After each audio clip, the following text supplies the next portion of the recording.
कल मेरे बेटे ने मुझसे पूछा कि मामा जीएसटी क्या होता है।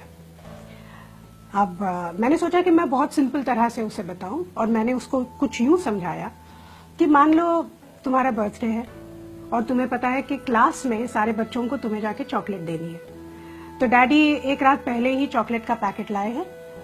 दूसरे दिन डैडी तुम्हें लेके घर से बाहर निकले स्कूल जाने के लिए, लेकिन पड़ोस की रश्मि आंटी तुम्हें मिल गई। उनका बेटा टिंकू तुम्हारी ही क्लास में पढ़ता है। रश्मि आंटी ने तुम्हें हैप्पी बर्थडे विश किया तो तुमने एक चॉकलेट निकाल के उन्हें दे दी, साथ में टिंकू को भी एक चॉकलेट थमा दी। अब तुम दोनों स्कूल पहुंचे, डैडी ने स्कूल में छोड़ा और जाते समय हैप्पी बर्थडे बोलकर निकल गए। स्कूल के गार्ड ने ये बात सुन ली, उसने फट से तुम्हें हैप्पी बर्थडे विश किया तो तुमने एक चॉकलेट निकाल के गार्ड को दे दी। अब तुम स्कूल के अंदर पहुंचे, टीचर ने पूरे क्लास में अनाउंस कर दिया कि आज तुम्हारा बर्थडे है और तुम सबको 2-2 चॉकलेट्स दोगे। तुमने सबको 2-2 चॉकलेट्स दे दी, साथ में टिंकू को भी दोबारा चॉकलेट मिल गई। लेकिन तुम्हारा बेस्ट फ्रेंड गौरव आज एब्सेंट था और स्कूल का रूल कुछ इस तरह से है कि अगर उसने छुट्टी की है तो उसे चॉकलेट नहीं मिलेगी। तो अब यूं समझ लो कि तुम्हारा बर्थडे जो है वो तुम्हारा बिजनेस है और ये जो चॉकलेट्स हैं ये टैक्सेस हैं।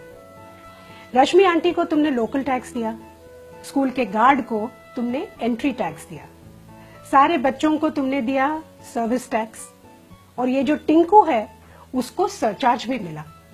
लेकिन गौरव, उसको बेचारे को कुछ भी नहीं मिला। तो ये थे मौजूदा टैक्सेस।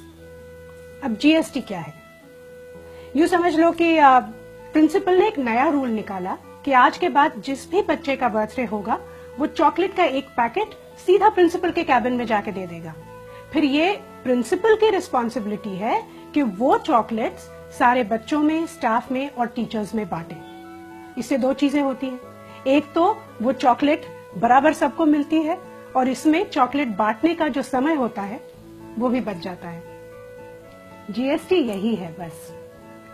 अलग अलग जगहों पे, अलग अलग विभागों में अलग अलग टैक्स देने की जगह एक ही जगह पर एक ही टैक्स दो। अब कितना अच्छा आइडिया है ये, लेकिन इसमें किसी टिंकू का नुकसान होता है, इसीलिए वो विरोध करता है। लेकिन इसमें ज्यादा से ज्यादा लोगों का फायदा ही है। अब समझ गए जीएसटी क्या होता है? अगर अभी भी नहीं समझे तो चॉकलेट खाओ, खुद जान जाओ।